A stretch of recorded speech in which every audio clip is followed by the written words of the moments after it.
The first time a human washed up in my pond, it was only their face. A soaked ID card floated by the picture of a tired human, still smiling. It spun slowly on the water, catching a bit of dusk light, like a fallen star that had given up on the sky and decided to drown in mud instead. I blinked at it. The human in the picture looked as if their bones were heavy, but their mouth still curled up, like they had promised someone they'd keep smiling even after the promise stopped making sense. For a long time, I just watched it. The reeds whispered. A dragonfly drew invisible letters on the air. My belly rested in the cool water, and I thought, what a strange thing, to pin your face onto a small, sinking rectangle. Humans must really want to be remembered by the pond. The card drifted closer. I hopped onto a half-rotten log and leaned in. Tiny words, tiny numbers, all blurred by water. I can't read, of course. I only know the language of ripples and rain. But I understood the most important thing. This was a name. This was a face. This was someone who had somewhere else to be and somehow ended up here with me. I nudged the corner with my nose. It bobbed, obedient. Polite card, tired human, still smiling. I wondered what they did out there, in the dry world past the reeds. You see, I've been watching humans for a long time. They walk by my pond in the early blue of morning, when the mist is still unsure about being missed. They hurry, always hurry. They clutch bags, shiny rectangles, steaming cups. Their faces are tight, like they're afraid their thoughts might fall out if they relax. They vanish for the whole bright part of the day. Then in the evening, they return along the path, dragging their shadows behind them. Their steps are slower. Sometimes they laugh. Sometimes they stare at the ground as if the dirt has disappointed them. I used to think the path itself was eating them and spitting them back out, a little more chewed each time. But looking at this wet, smiling face on the floating card, a new idea bubbled up in my little frog brain. Maybe this is what humans call work. I've heard that word. They drop it like a heavy stone in their sentences. I have to go to work. I'm so tired from work. I hate my work. I love my work. They say this with the same expression as when they eat something that hurts their teeth, but tastes too sweet to stop. So I tried to understand. From my pond, work seems to be a place humans disappear into when the sun climbs high. They walk in without mud on their shoes. They come out with invisible mud in their eyes. They trade their hours, the best, warmest ones, for something I never see them carry. No baskets of flies, no armfuls of reeds, no shiny pebbles. But they keep going back. Every day, like frogs hopping into a heron's beak on purpose. Why? I looked at the smiling human on the card and I think I found the answer. Work, I decided, is the human way of drowning slowly while pretending to swim beautifully. They are not hunting. They are not nesting. They are not singing to attract mates. They are doing something else. Something that leaves them tired in the photo, but still smiling. As if the exhaustion is a badge. As if the ache is proof. We frogs don't have such things. We leap after flies when we're hungry. We sunbathe when we're full. We croak when we're lonely or just for fun. No frog ever says, I must go sit on that particular rock all day, or else I'm a failure as a frog. We just sit wherever we like. But humans choose one particular rock. They give it a special name. They sit on that rock every day, even when the rain stings and the wind bites and their inside voice is whispering, let's go float on a pond instead. This rock, I think, is their work. They polish it with their time until it hurts to imagine leaving it. They call that purpose. And when their legs shake and their backs crackle and their days feel like wet matches that won't light, they hold out small rectangles like this one with their tired face, still smiling, and say to each other, look, I belong somewhere. I am allowed to be tired. Humans are so strange.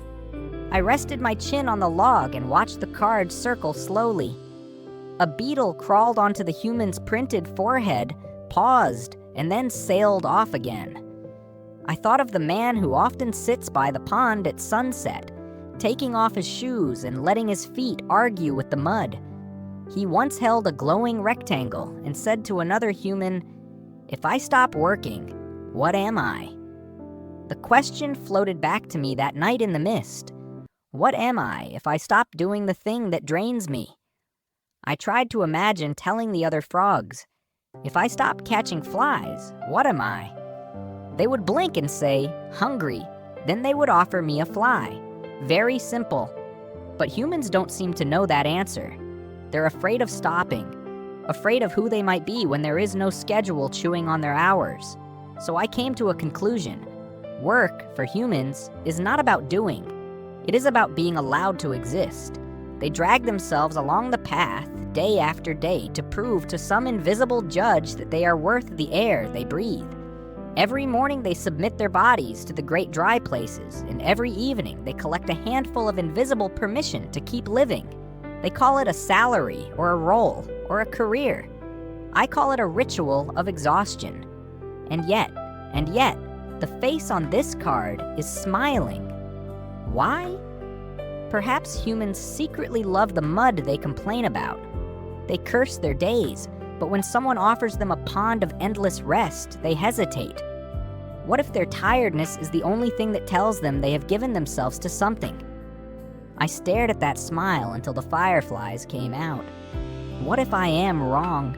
What if work is not slow drowning at all? Maybe work is like my pond. From above, it looks brown and small and full of old leaves. But inside, there is a whole universe. Tadpoles learning to wiggle.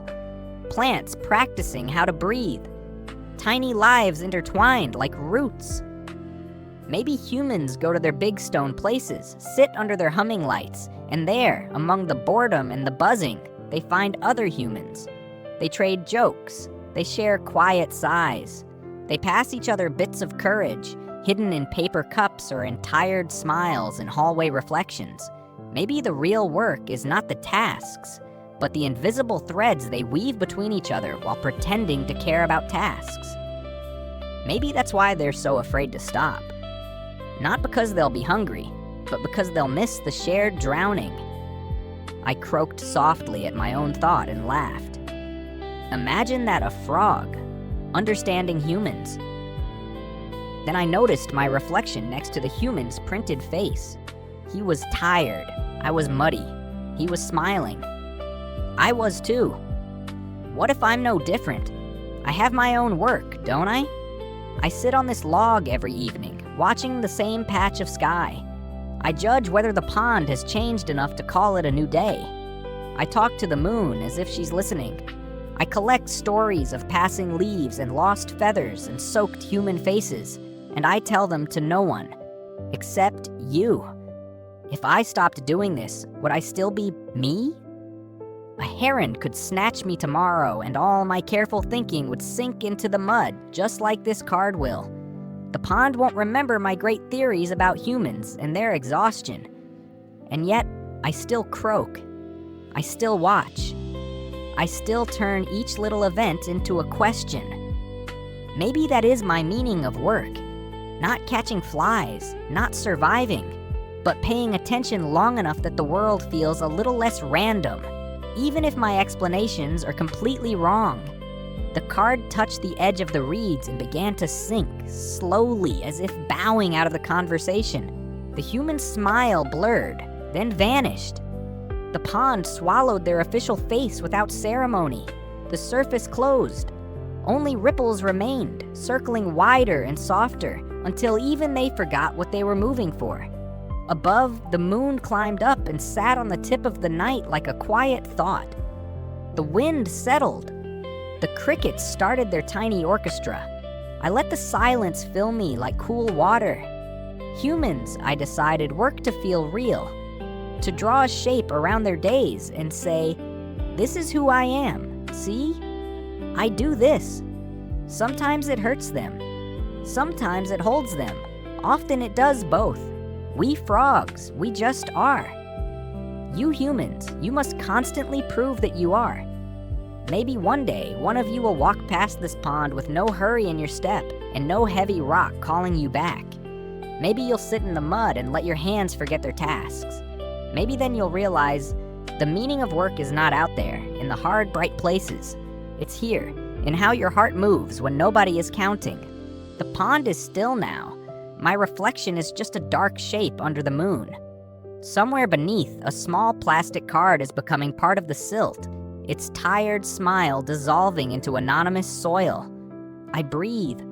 I listen to the ripples fade.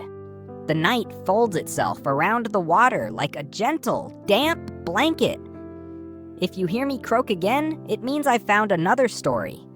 Until then, rest your tired face. The pond remembers you even when your card sinks.